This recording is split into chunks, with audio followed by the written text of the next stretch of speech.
In a world where we are increasingly encouraged to wear our souls on our sleeves, literally, there is a quiet, overlooked demographic that chooses to remain unwritten. We live in the era of the permanent mark, where nearly 40% of adults have committed a chapter of their life to their skin. Yet for some, the most radical act of self-expression is staying blank. Let's be honest for a second. Have you ever felt that slight, awkward pressure in a conversation when someone asks, "So, what would you get if you had to?" As if a blank body is just an unfinished project. There's a nostalgic weight to it, isn't there? Think back to when you were 7 and the only tattoos you had were temporary ones from a bubblegum wrapper, bright, fleeting, and easily washed away with a bit of soap and a shrug. Back then, change was the only constant. But as adults, we are told to find ourselves and then freeze that identity in ink. And here lies our core paradox. For the person who never gets a tattoo, the refusal to mark the skin isn't a lack of commitment, it's an obsession with it. The very shield you use to protect your future self from the mistakes of your current self has become a source of internal paralysis. You aren't boring. You are just haunted by the realization that you are a different person every 7 years, and you refuse to force your future self to carry a ghost they no longer recognize. To understand this need for a blank slate, we have to look at the architecture of the mind. This isn't just indecisiveness, it's a complex interplay of high-level cognitive traits.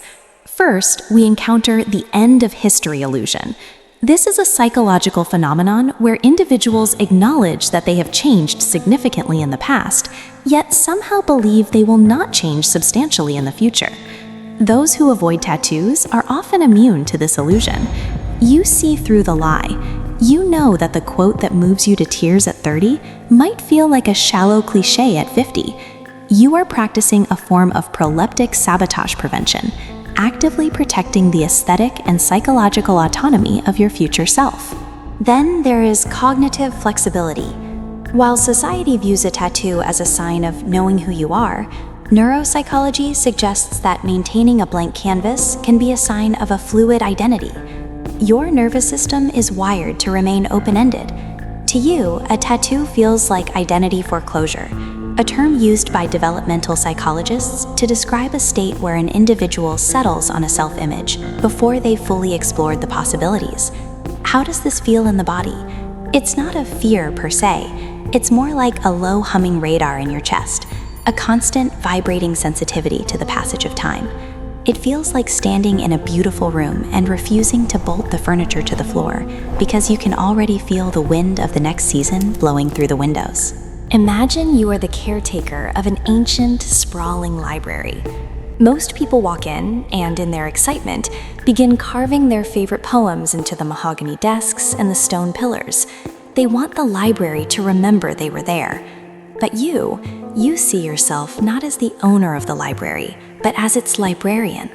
You understand that the books will be swapped, the aisles will be rearranged, and new stories will arrive tomorrow. To carve into the wood would be to disrespect the evolving nature of the collection. Your skin isn't empty. It is a luminous void, a space held open for everything you haven't become yet. You aren't afraid of the needle. You are simply in awe of the infinite. We have reached a strange inflection point in history. For decades, a tattoo was the ultimate sign of the outlaw, a visual middle finger to the status quo. But today, the rebellion has flipped. In a world that uses skin as a social billboard to broadcast values, traumas, and triumphs, the person with nothing to show has become the new enigma. There is a subtle social sacrifice in remaining uninked. When you stand in a room full of people sharing the stories behind their sleeves, you might feel a pang of exclusion, a lack of external belonging. You are the only one without a map. But this is where the sacrifice happens. People often view a blank space as a lack rather than a choice. You are constantly asked to justify your emptiness. You are refusing to participate in the commodification of identity. You don't believe your deepest transformations need to be marketable or visible to a stranger in a coffee shop. While others externalize their memories to let them go, you carry yours entirely within. Your tattoos are written on your nervous system, not your epidermis. The unmarked body is not a lack of history. It is a private library where the doors are kept locked to protect the original manuscripts. So, where does this leave you? The one who watches the ink trend pass by like a slow-moving train. You are not stuck, and you are certainly not boring. You are practicing the ultimate form of self-hospitality. You are keeping the guest room of your identity clean and ready for whoever you become next. You understand that the unfinished self isn't a problem to be solved with a needle. It is a miracle to be witnessed. The tyranny of the permanent tells us that if we don't document it, it didn't happen. But you know better. You know that the most profound changes in a human life are the ones that leave no physical trace. The silent shifts in perspective, the quiet healing of an old wound, the expansion of the heart. Your body is not a canvas. It is a sacred manuscript in progress. And you have every right to keep the pages white until the very last chapter is written. Stay blank, stay open, stay unwritten. Because the person you are going to be in 10 years deserves the right to meet you without having to apologize for the ghost you decided to wear today. There is a specific, quiet grief in choosing to remain a blank page. It is the grief of the perpetual outsider. In social circles where a new sleeve or a tiny minimalist script on a wrist acts as a tribal signal, a way of saying, "This is who I am and what I value," your silence can feel like a lack of substance. But we know better, don't we? The cost is the weight of the uncommitted life. Heraclitus, the ancient Greek philosopher, famously noted that no man ever steps in the same river twice, for it's not the same river, and he's not the same man. For the person who never gets a tattoo, this isn't just a philosophical quote. It is a lived daily anxiety. You feel the river moving under your feet every single second. To mark the skin is to attempt to stop the river. To mark the skin is to claim a certainty that you, in your deep honesty, simply do not possess. The core fear here isn't the needle, it's the fear of the social tombstone. You worry that by choosing a symbol today, you are building a monument to a version of yourself that will eventually die, leaving the future you to carry the corpse of an old identity through the rest of your life. It's the fear of being seen and then misunderstood for decades because of a choice made in a single hour of youth. Let's pause here, because I know how heavy this feels. To live without a social mask on your skin means you carry the entire weight of your inner truth in your mind, with no external release.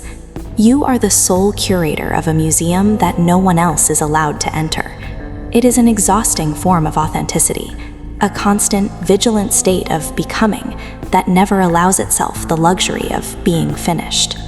As we move into adulthood, this curator of permanence archetype doesn't just manifest on the skin, it bleeds into how you navigate your career, your bed, and your very sense of belonging. These aren't just personality quirks, they are strategic coping mechanisms designed to keep you unpinned. You might find yourself recognizing these patterns in your own life.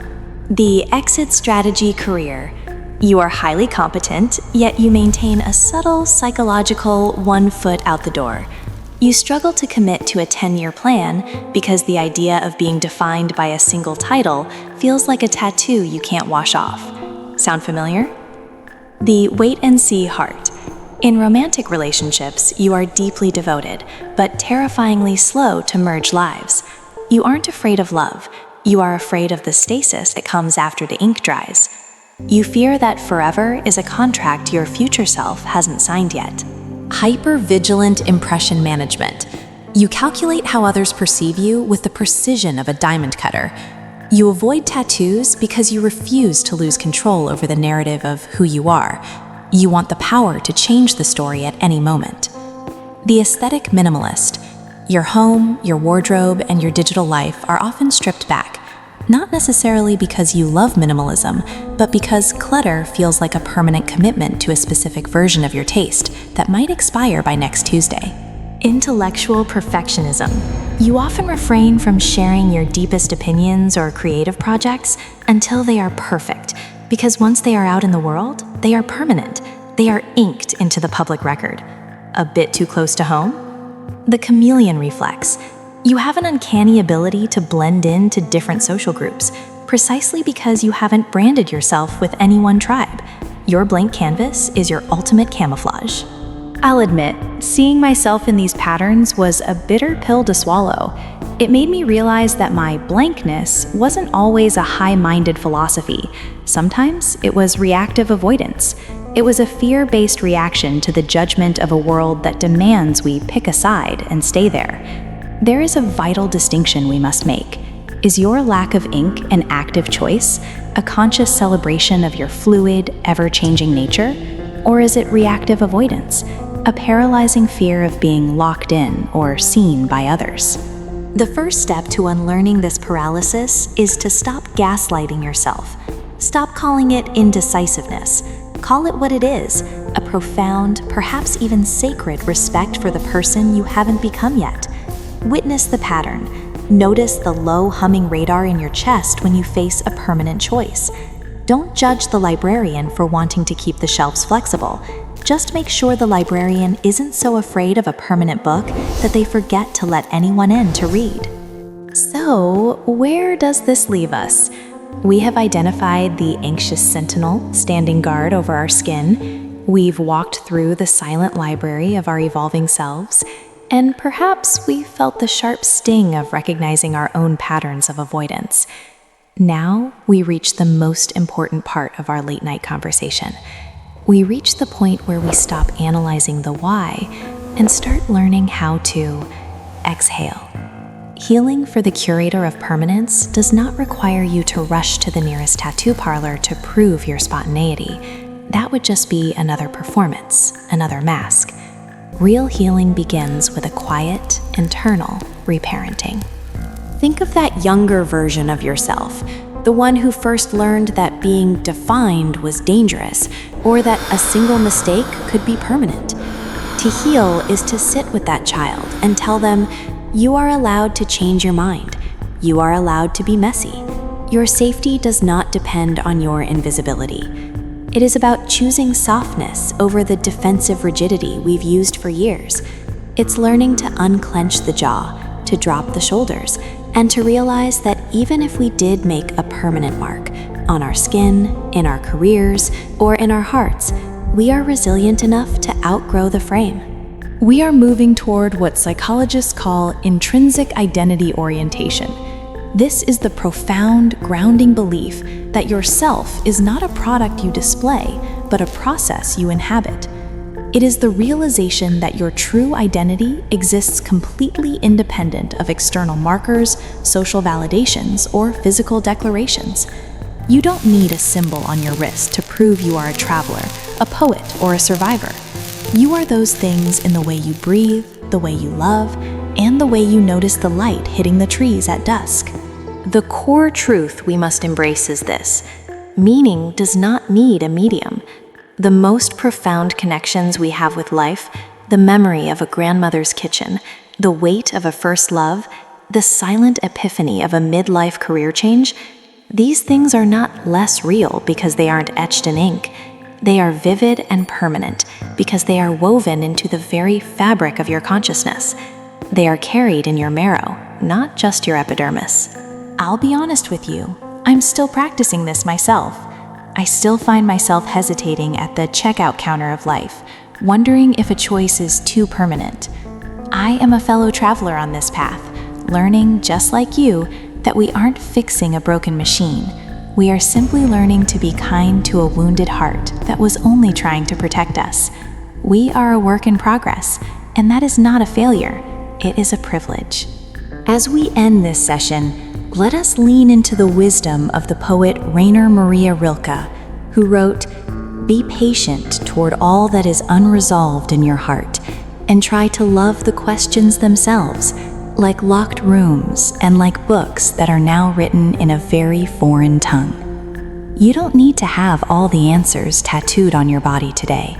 You just need to be willing to live the questions. Unclench, soften, exhale. The canvas isn't empty. It is simply waiting for a story that hasn't found its ending yet. And that, my friend, is the most beautiful kind of freedom. True depth isn't etched on the surface. It is carried in the silence of the soul.